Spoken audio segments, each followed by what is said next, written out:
Este día lunes vamos a conversar sobre el tema la apostasía. Recuerde que estamos hablando sobre el sello de Dios y la marca de la bestia en su segunda parte, y todo esto que estamos hablando tiene que ver con poner las bases para comprender bien a qué se refiere el sello de Dios y la marca de la bestia, y no seamos llevados, Pastor Dani Perla, por el sensacionalismo que abunda en el mundo, y hay que tener cuidado con eso. Vamos a orar pidiendo la dirección de Dios para la lección de hoy.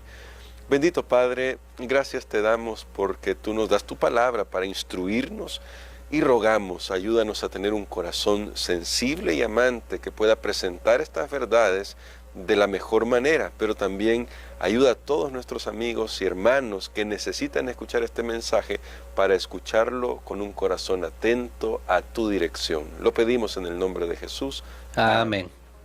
Siempre debemos hacer la aclaración, Pastor, no estamos hablando de personas individuales, estamos hablando de un sistema, porque al final el sistema puede ser que nos haya enredado y atrapado, y ahora que nosotros conozcamos algunas cosas, algunas formas en que trabaja el sistema, ya tocará tomar decisiones.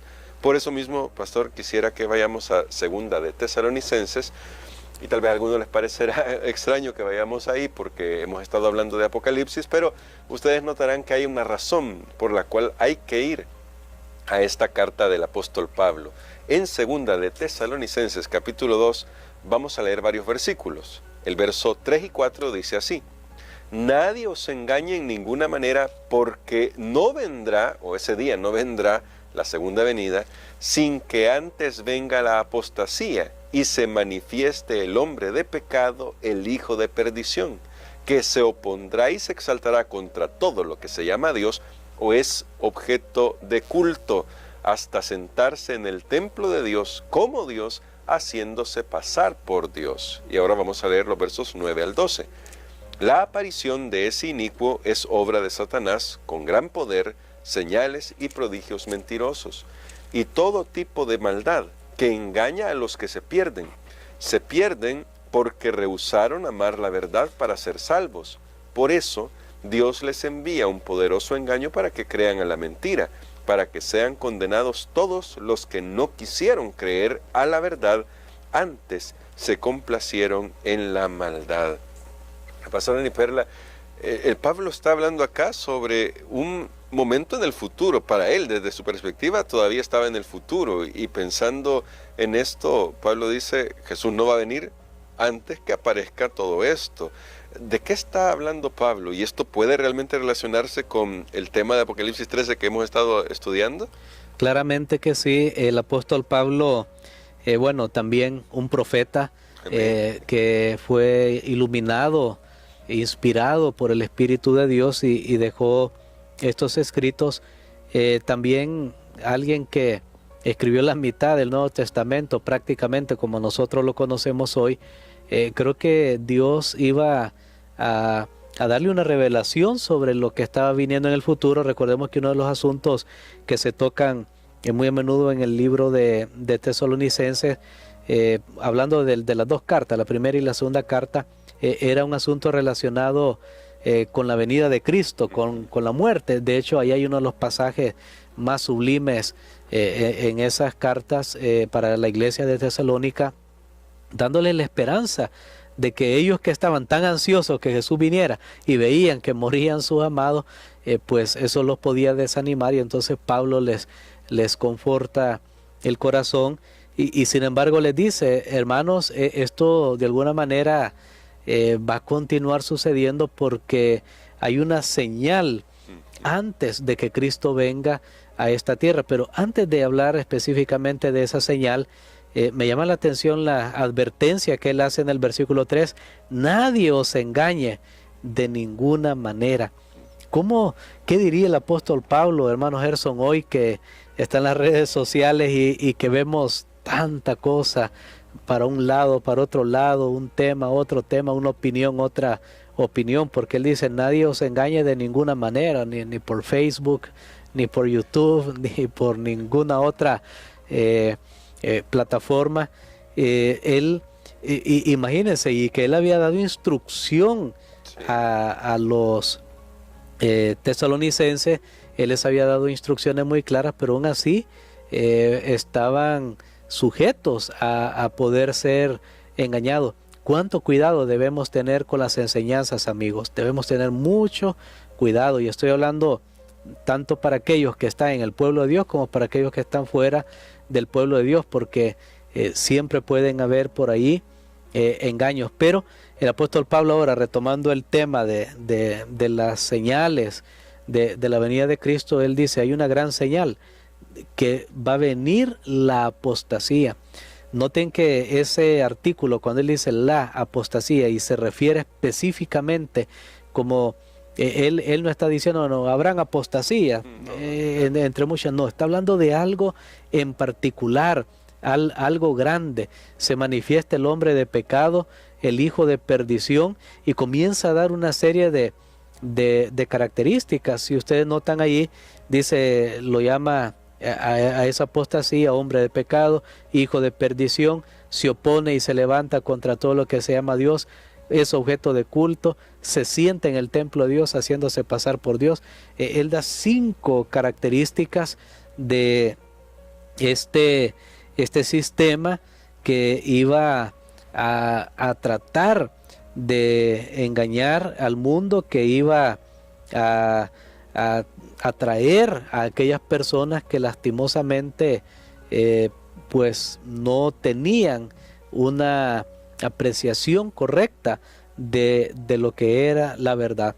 Entonces nosotros notamos aquí que tanto las descripciones que hace aquí el apóstol, porque notemos, se iba a levantar contra lo que se llama Dios, es objeto de culto.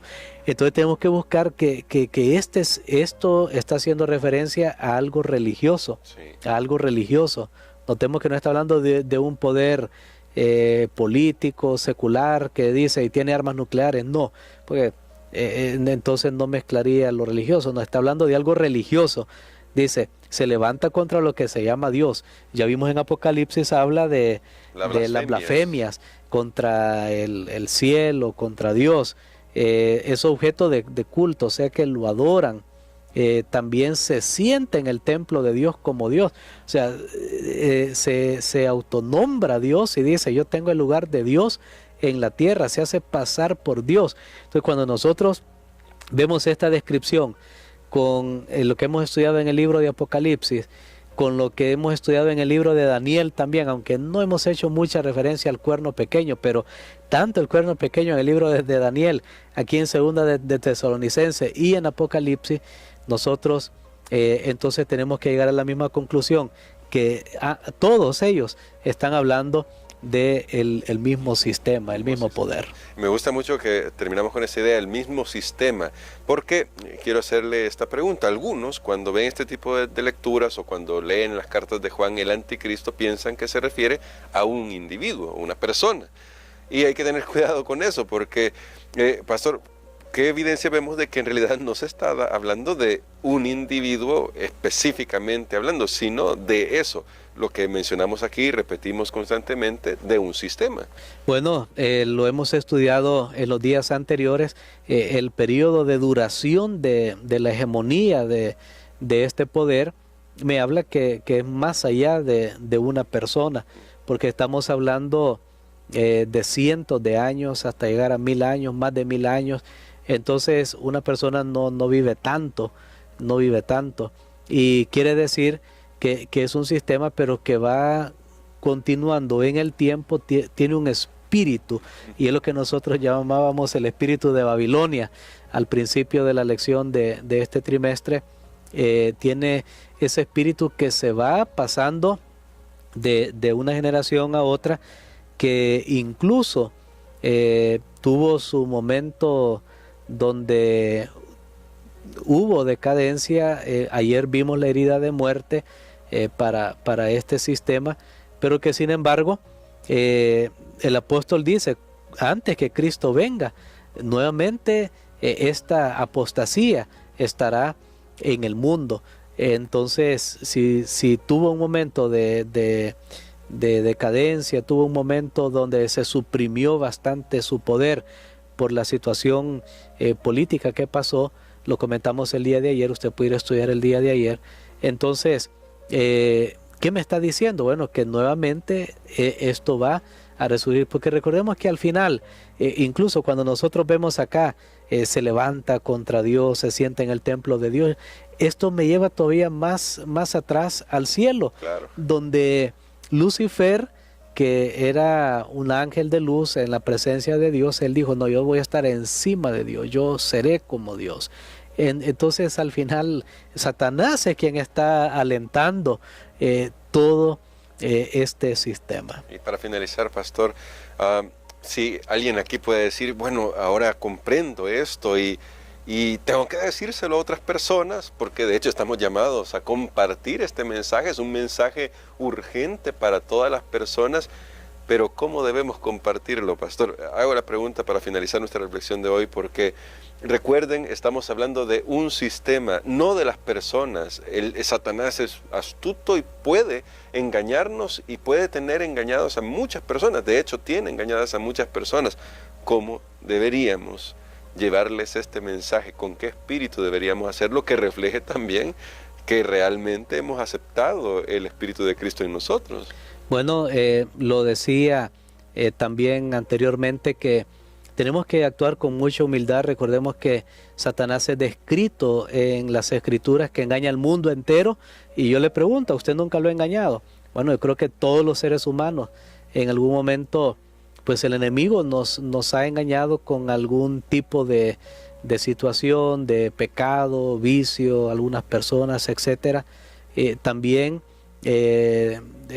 teológicamente, bueno, el enemigo es un engañador, así que debemos hacerlo pensando siempre, como dice la Biblia, considerándote a ti mismo.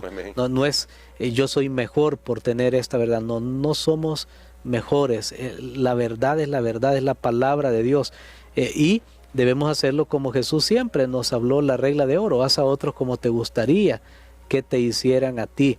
¿Cómo te gustaría si tú estuvieras en el error, si tú creyeras algo tan firmemente y para ti es verdad, pero sucede que no es verdad, en la realidad no es verdad? Pero ¿cómo te gustaría que te lo descubrieran de golpe, insultándote, maltratándote? O te gustaría que alguien tomara el tiempo, orara por ti, te condujera, tuviera paciencia? Bueno, creo que esa es la manera como tenemos que hacerlo. Recordemos que uno de los grandes reformadores, en realidad, que